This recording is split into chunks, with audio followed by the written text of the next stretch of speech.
dig through that stupid bin at Walmart where they drop all the $5 Blu-rays. You will find gems in there. And while I realize that everything is streaming right now, as a matter of fact, this is right now streaming on HBO Max. So if you have HBO Max, you don't even got to drop the $5. But here's what I do encourage you to do. Go to the A to Z movie listings and just start sorting through them and just see if there's just find a movie you've never heard of and watch it. Because that's how I find a lot of movies that I come to love.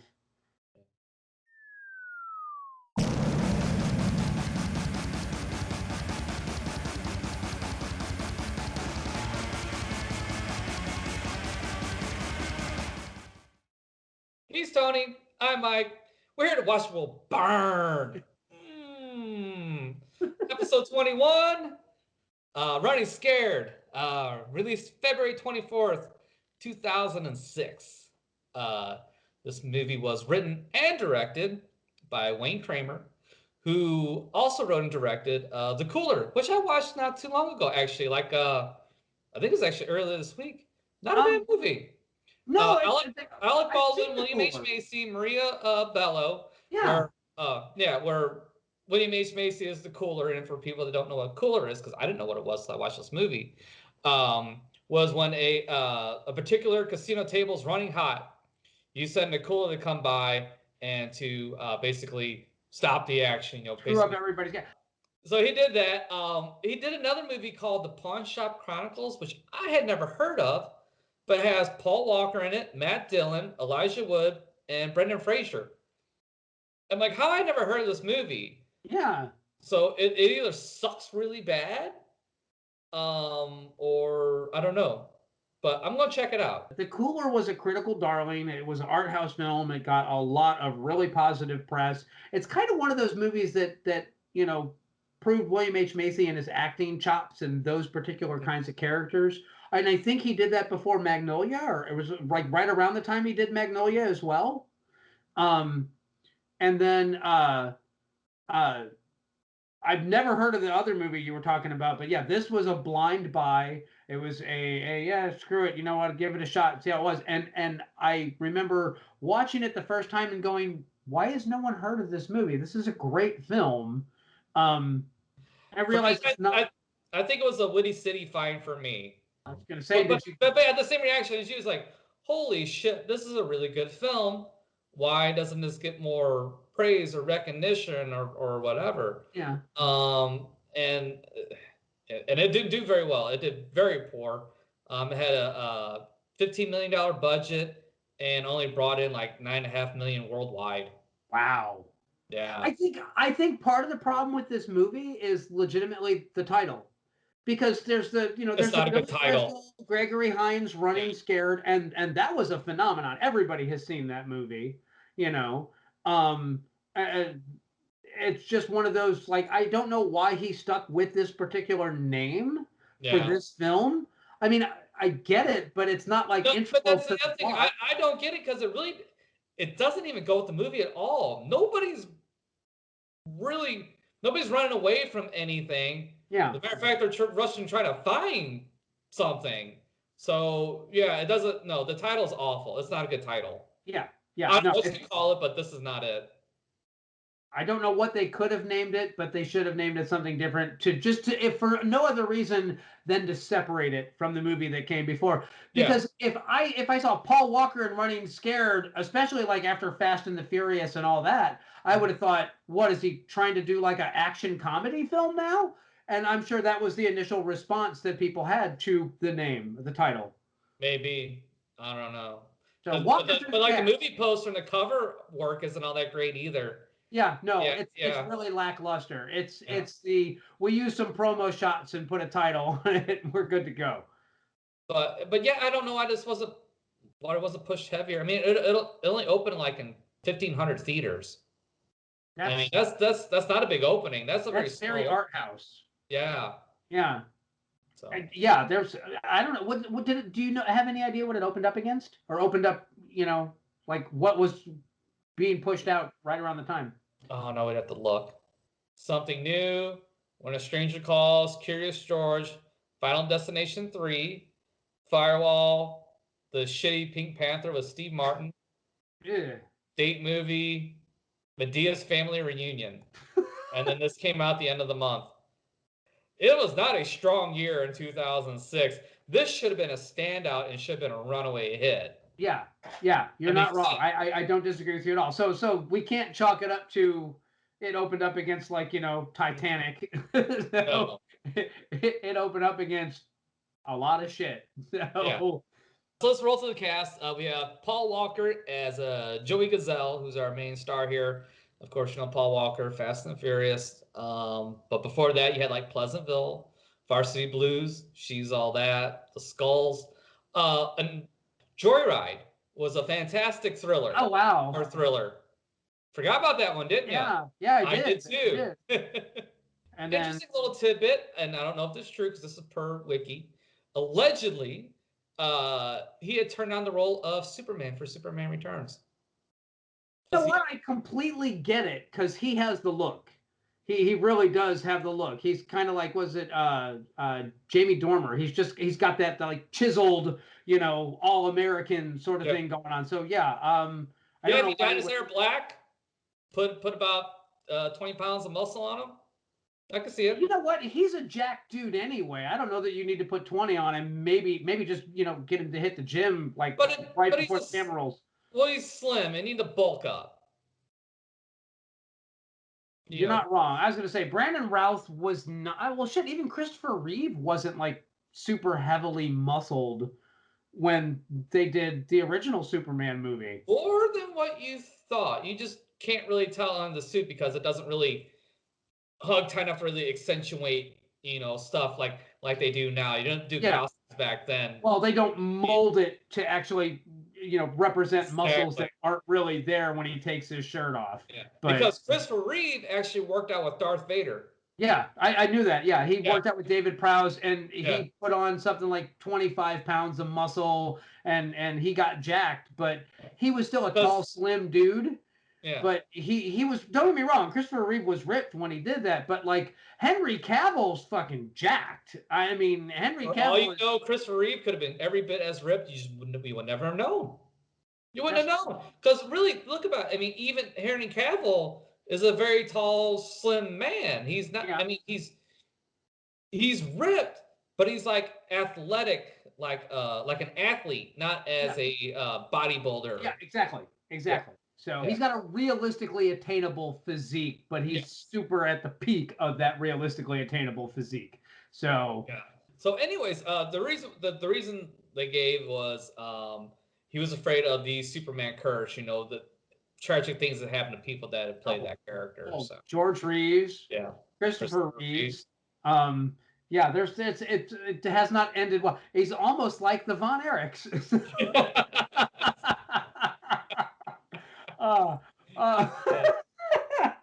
But so then we have Vera Farmiga as Teresa Gazelle, who plays Joe's wife. She did a lot of TV in her early career. Her film career, notable ones is like The Manchurian Candidate, The Departed, Up in the Air, The Orphan, The Conjuring 1 and 2, the Godzilla movie, the King of the Monsters one. Yeah. And then my favorite role of hers is actually in Bates Motel, where she plays Norma Bates. Yeah, Norma Bates. Yeah. I have had a crush on Vera Farmiga for years. I particularly love her in Up in the Air. I think that she's extraordinary in that film, and she's one of those rare actors. She doesn't get her due. But when she gets a role, she brings it. You completely buy her character, and she's that perfect.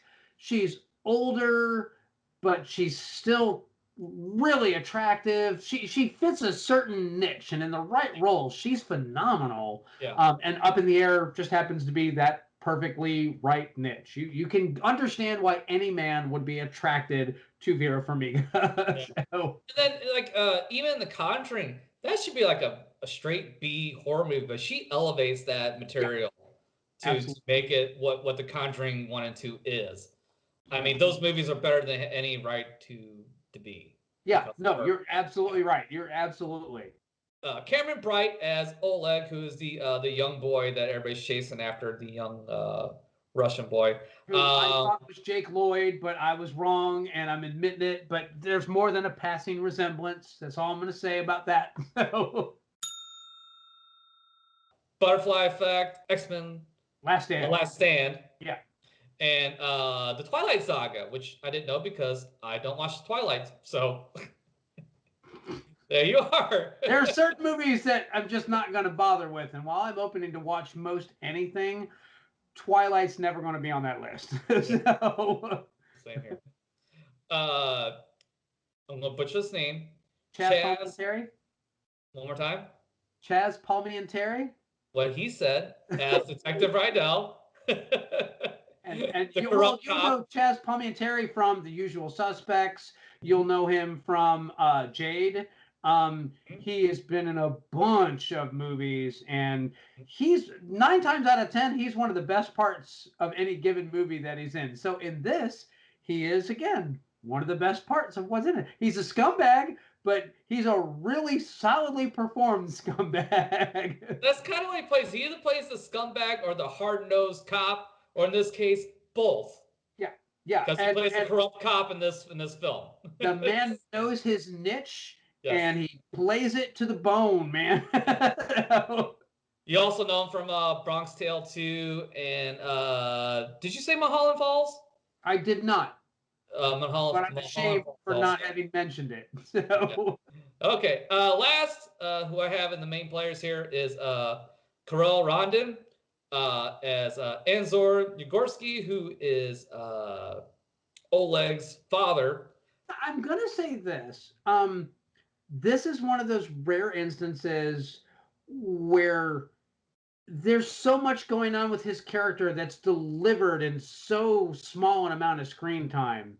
You're not supposed to like his character, but he's such a textured and nuanced character. You can't help but admire him at the end of it all. We'll get into that when we go through the plot, but he is legitimately one of my favorite parts of this. And I have a lot of favorite parts to this film, and I know I've said it a couple times now, but sincerely, like, his character was one of those that elevated this from being just your run-of-the-mill crime drama. You may recognize him from Blade 2, Hellboy, Rock'n'Rolla. He was also in The Orphan, and he's been in a ton of TV shows. Yeah. It's a ton of TV work. Well, I mean, at this point, we can turn to the plot. Just for convenience's sake, and because if we tried to go through all the ins and outs of this movie, it would take us longer to do that than to watch the actual movie. We're going to do some bullet points on this one. We're going to hit the broad strokes.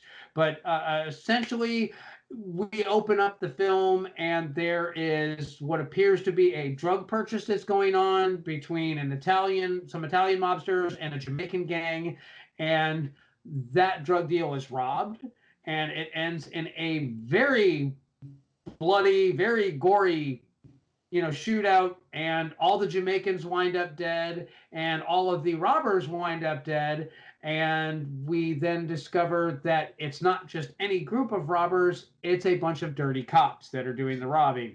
Well, none of them die. Rydell gets away. There's also Mob Boss's son, who uses a very characteristic gun. It's a nickel-plated 38, and he uses this 38. What? Snub-nose 38. Snub-nose 38. Yeah, Snub-nose 38. And he has this wonderful scene where he shoots. He doesn't just shoot the cop; he shoots him in the ball. So it's very in your face. But because that piece is so recognizable, and if I'm not mistaken, one of the cops lives, doesn't he, or gets out? Yeah, Detective Rydell. Yeah. Okay, I'm sorry, my bad. Yeah, Chaz Palminteri. Yeah. Yes. So anyway, he survived. So it's a very recognizable piece. It's very easy to trace. It's something that is going to easily tie them to the crime. So naturally, as the mobsters get out, Paul Walker being one of the mobsters, He is told, take these guns, lose them, get rid of them, do whatever you got to do, but dispose of these guns in a way that the cops are never going to be able to find it. They'll never be able to tie us to this big ugly shootout. Um, Paul Walker goes home, and I can't remember his character's name. Joey. Joey. Joey goes home, um, and we're introduced to his smoking hot wife and his kids. And again, this is a masterclass in visual storytelling because you have the two kids. They're in the basement. They're wrestling around like boys do at that age, trying to prove who's stronger than the other one. Well, they're And playing hockey. yeah, Yeah. yeah, They're big they're hockey playing fans. hockey in the basement, and they start wrestling. And when Oleg gets bumped up against the wall, he immediately seizes, rubs his back, and the action stops.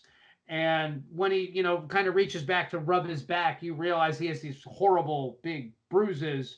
So without saying a word, they've instantly told you that Oleg comes from a less than idyllic home, that he is an abused child, someone who's been beaten not just once, multiple times, because the bruises are everywhere on the kid. His friend is trying to cover for him. Hey, can Oleg stay for dinner? You can tell Oleg doesn't want to go home.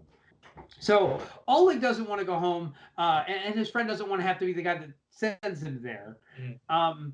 Oleg does get sent home because Joey and his wife are just kind of like, maybe his mom would like to spend some time with him. They're basically trying to shoo him out. Yeah. Uh, But and before he gets shooed out, they're down there playing, and Joey comes home and comes down to the basement.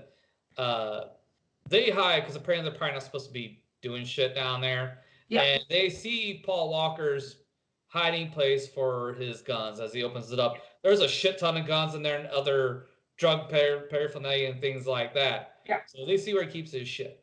Go ahead. it's a stash spot. Yeah, I was getting there. I was getting there. Anyway, we break for family dinner, and Oleg goes home to his house, and you get introduced to Oleg's family. His mother, who is very obviously just as abused as Oleg is, Mm. and their father, and he's obsessed with meth and John Wayne, Yes. and not in that order.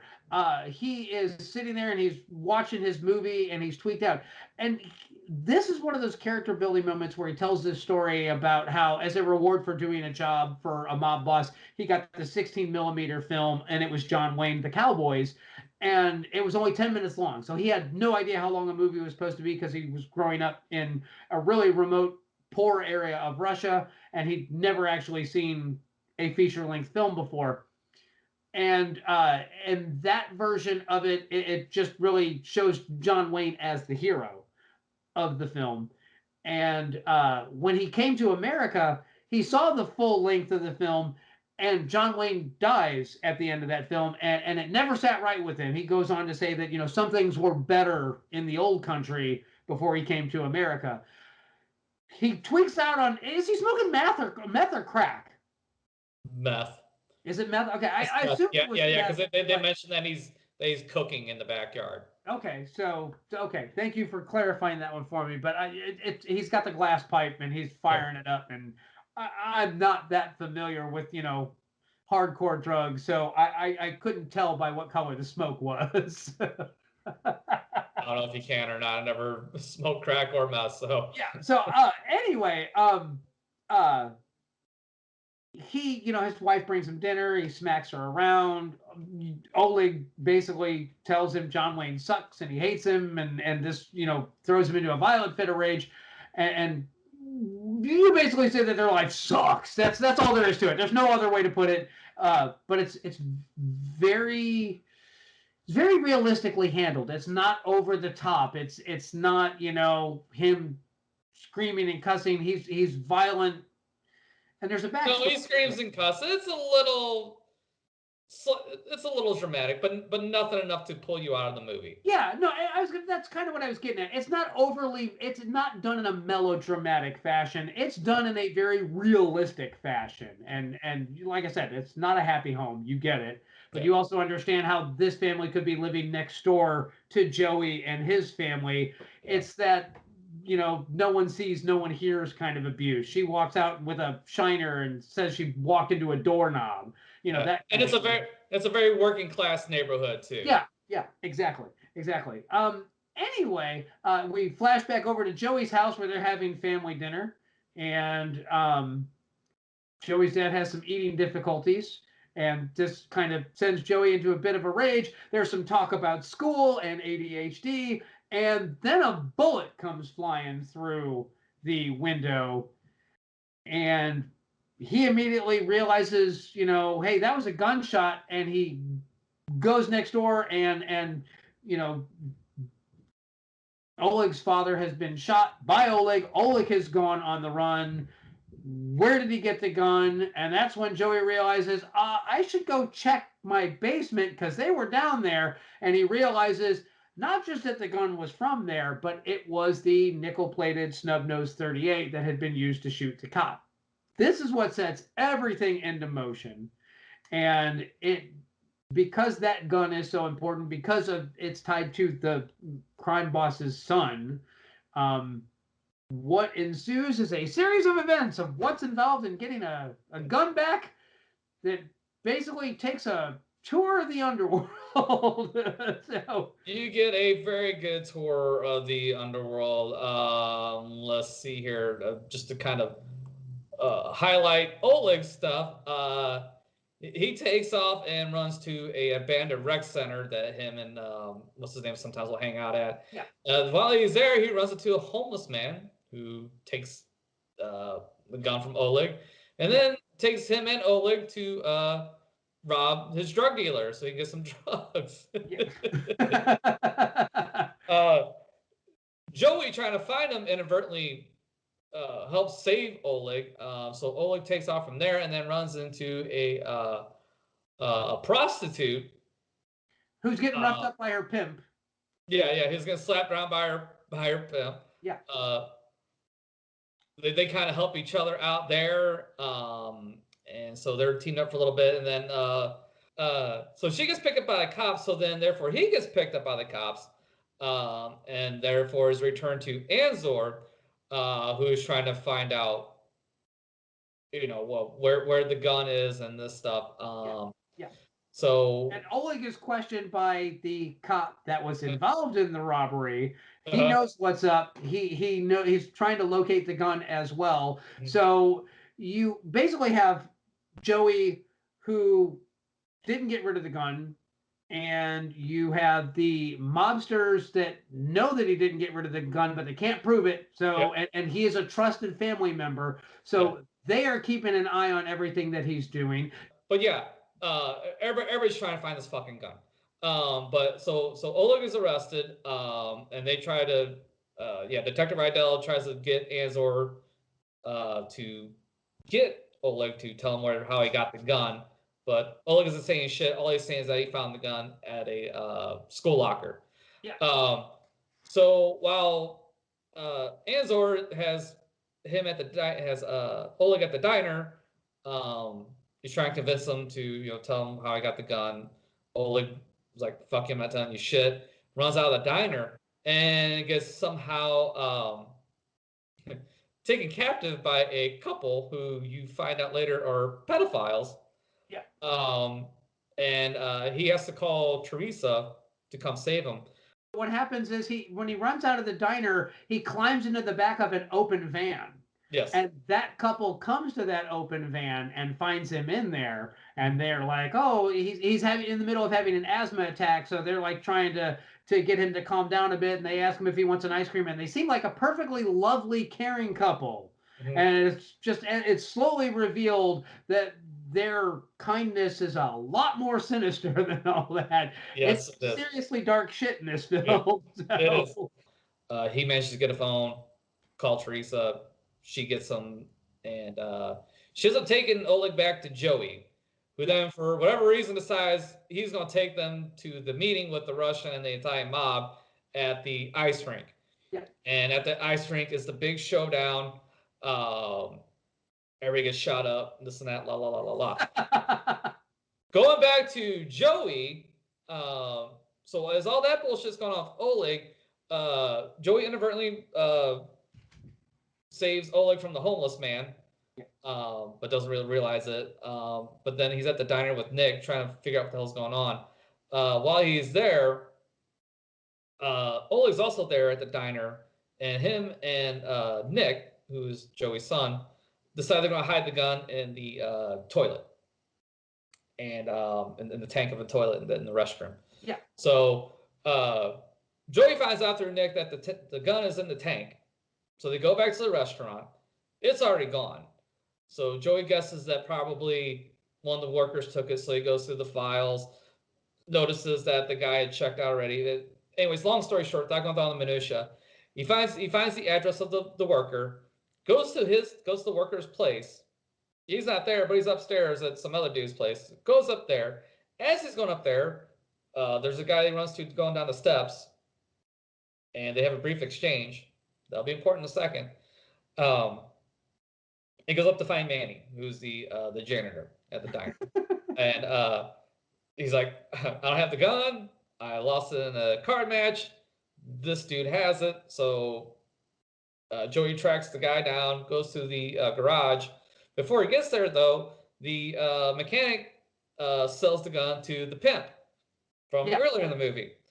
And so they get in a scuffle, Joey and the mechanic, and he finds out that the pimp has the gun.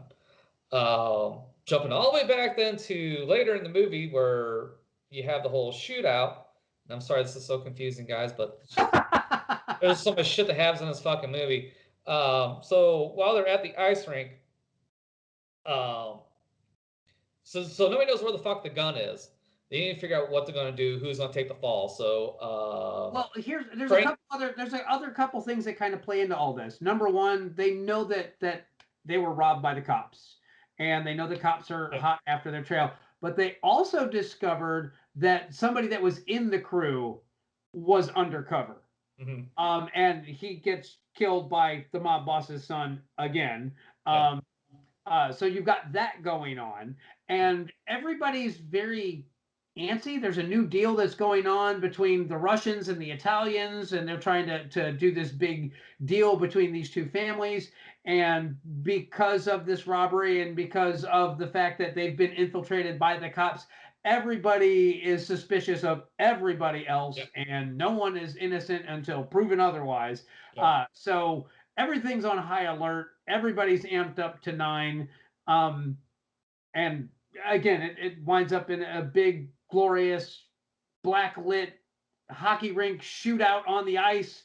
And it's beautiful and weird and wonderful. And I've never quite seen anything like it. And it works. So it works really well. And when fucking they're torturing Joey to give up information and shit like that, the hockey players are taking slap shots at his face. And oh my god, it looks painful as fuck. But at any rate, so somebody's got to take the fall for all this bullshit. So Frankie, the Italian boss, at least in this movie, is blaming it all on Joey. So Joey's going to take the heat for all this shit. Joey's going to fucking end up dying for all of it. But Joey turns the tables and says, you know what? The Italian people told me to have Oleg shoot Zanzor, the Russian guy's nephew. Yeah. And they set all this up. It's actually all their fault, and that's how the whole shootout ensues and why all that happens. Do you want to give away the end? The end? No.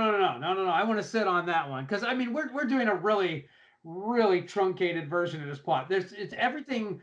It's one of those movies that craft matters. This is a well-crafted film. Everything we could try to explain it for the next hour, and it's never going to be as interesting as just watching it. And that's the best way I can sum this one up. This film is so flawlessly crafted. It is so well paced. Everything is revealed at exactly the right time. Nothing overstays its welcome. Nothing feels slapped in. Nothing feels like it's waved away with a magic wand. It is perfectly constructed. Mm-hmm. And so. But at any rate, it's a great movie. Again, the acting is impeccable. Everybody acts their ass off in this movie. Everybody. I mean, the pimp.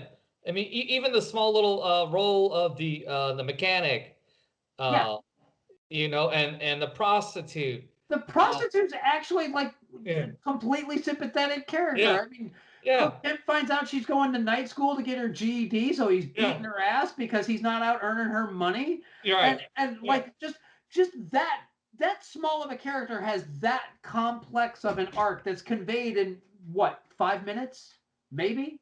hmm You get all this information about these characters, so none of them feel just stuck in there to yeah. serve a plot purpose. They all feel realized, hmm and that's one of the reasons why I admire this film so much. hmm um Hell, even the pharmacist, Yeah. I mean, you get information about a pharmacist, he's in there for a scene. So I mean, I get it, and that scene's probably 3 minutes, but again, it's all convincing. It's a very, I don't know how long this guy took to write this. I don't know how long the shooting was. $15 million is not a small budget, but it's not a huge budget either. No, But it's everybody an in this appropriate film, budget, and there well, should I be was gonna more say movies like everybody in this. this film feels handpicked. Like these are the people that the director wanted for these roles. It's a very different kind of movie. It's also one of the rare crime films I can think of that isn't trying to be a Quentin Tarantino film. No. It's got kind of its own vibe and its own thing going on, and so if you like Quentin Tarantino's filmography, if you like Reservoir Dogs and Pulp Fiction and all that, this is right up your alley without feeling like a pale imitation. I would say this instead of comparing to Tarantino. I would compare it more to like the British crime dramas, like Yeah, a Guy Ritchie film or something like that, yeah, but without the humor. There's yeah, no humor. absolutely, absolutely. No, and you're absolutely right. Like Lock, Stock, and Two Smoking Yeah. Barrels and Snatch. It's that level of complexity and that level of how many different characters that all kind of tie together to tell this one story. But yeah, definitely without the humor, and it's played straight. Um, and Paul Walker's performance is really extraordinary in this. If Fast and the Furious leaves you cold, or you watch any of those movies and you're just kind of like, yeah, he's pretty, but he's just in there to drive a car, woo woo. This proves Paul Walker had some chops. Yeah. And it's a tragedy that he passed away so damn young, because he had a lot of good movies in him. If this is any indicator of what he was capable of, And, so having this movie fail may have been the reason why he kept back and kept doing those Fast and Furious movies. Hey, I tried doing a serious role. Nobody liked it. Nobody watched it. yeah, So yeah, I guess I'll just go back to doing these action films, which is a quite possibly. shame. What could have been. Yeah, no, absolutely. And here's the other thing too. Vera Farmiga is normally, she plays like, the executive or the lady that works at the law firm, or she's normally that kind of a role. This is showing her as a working class blue collar mom, and it's very different kind of role for her. But at the same time, there's so much going on. Again, there's a complexity to her character, especially when she like goes to rescue Oleg from the pedophiles. I love that phone exchange. I love when Oleg calls her and she's got that, are you fucking with me? Are you Yeah. making this up? Is this a scam? Are you trying to get me to like come over there? Are you telling the truth? It's makes sense. It uphold, it holds to She the logic of the relationship between these two she characters. she plays the perfect wife and mother. Yeah. Like perfectly embodies it. I mean, I don't think there's been a better portrayal of a character of that type ever, because she nails every aspect that character requires. Her chemistry with Paul Walker is fantastic. You totally believe them as a Yeah. married couple. Totally buy it. You totally buy her as a mother. You totally buy her as your buddy's cute hot mom. Yes. Everything that woman touches, she takes to the next level. And she definitely works her magic here. Hell, even the kid actors. I mean, these Yeah, kids are, what, 10, 11 yeah. in this film? And, a lot of kid actors come off really stodgy, and this movie leans on their performances really heavily. And, Yeah, you know, especially Oleg, Cameron yeah, Bright.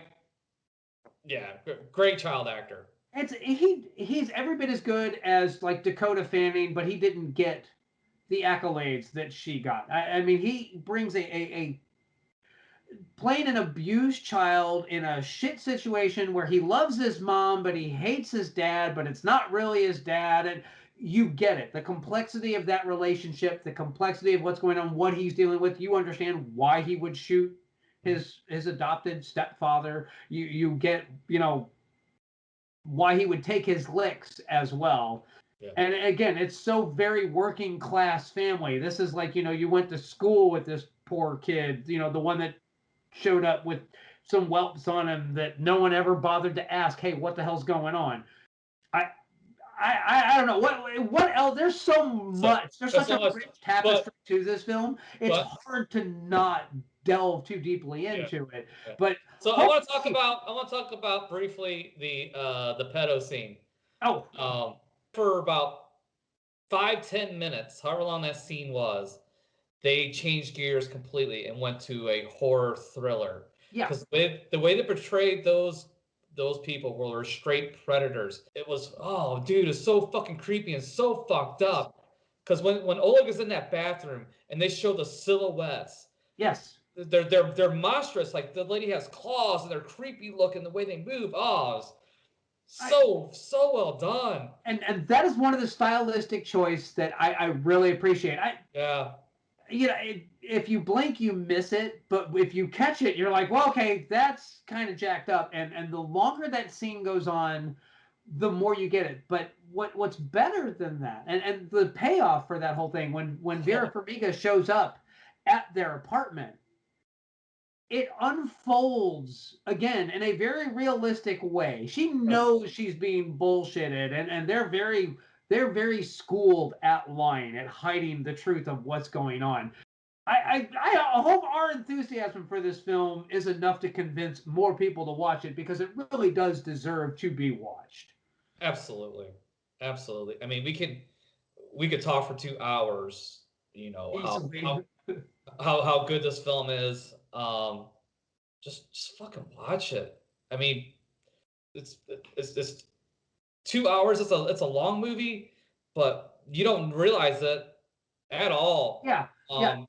It's The pacing on this film is breakneck. I mean, there is no dead space in this movie whatsoever. At no point do you get a moment to catch your breath. There is something going on at every moment of this yeah, film. But like you said, 2 hours has never gone by so fast. yeah, So yeah.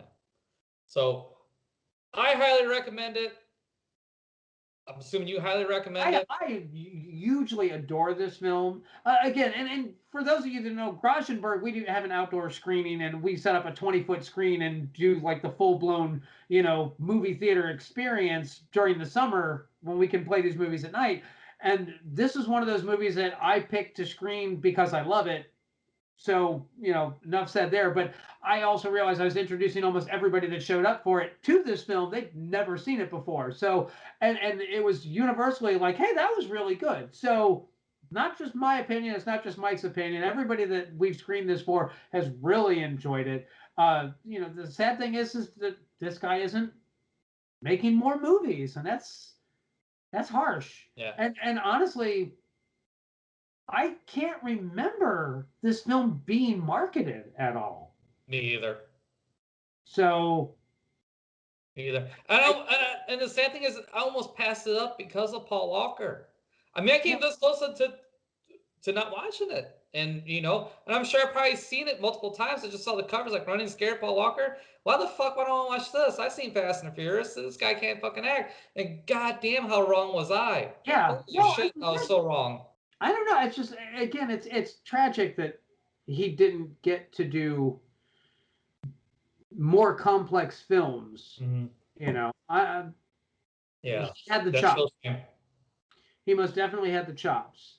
So Yeah. yeah, I Well, you know what? I mean, what can I say? I pigeonholed him from the Fast and Furious movies, yeah. so I'm as guilty as anybody else. Do you think do you think the Fast and the Furious movies kind of pigeonholed his career? I just said so. Well, no. I mean, not Even for me personally, and you and I, yeah, but I mean, totally. Totally. Because who would have gave him the time of day? I didn't. You didn't either. You're right. No, you're absolutely right. I don't know. It's just Paul Walker. He wasn't a selling point, but he also didn't unsell a movie to me. Yeah. It's just he's like he's fine. I was never a huge fan of the Fast and Furious movies. I don't dislike them. It's just not. If it's a lazy Sunday afternoon and I'm throwing a movie on, it's just not going to be the Fast and the Furious. Yeah. You know. I mean, and the other movie that I know him from was Joyride. Which is good for a horror movie, but it wasn't like the best horror movie. It was a fun, good, it was entertaining. But that doesn't give you a chance to like really act all that great. Yeah. There's not a lot of range involved in a lot of horror film right roles. So I completely get that. Do you have any recommendations? If people like this, if you like this, again, it's not quite the same, but Guy Ritchie movies.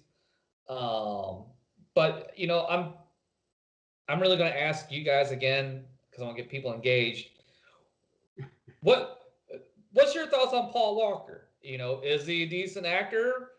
Watch this first and then come back to us. Or you know what? Make your comment now. Watch this and then correct your comment because chances are you're probably wrong. well, I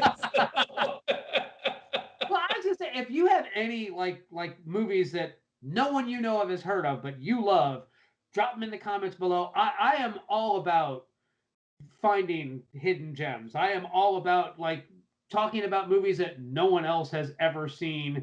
I love discovering those movies that didn't get marketed or was a actor's first, big break. Or writer director that no one's ever heard of, but they have some serious talent. That's my thing. My suggestion to you is you know what? It's only $20. Buy it. If you go out and you're shopping for movies, you're looking on the Blu-ray rack and you see something that you don't even know what it is, buy it. Just drop $20. You may find something that's really worth watching, something that you really will enjoy. That's my takeaway from all this. I'm not going to recommend a list of movies or directors or anything like that. I'm just going to say, you know what? It's worth it. You know what? Start off with this movie. It's online Best Buy for $6. Blu-ray.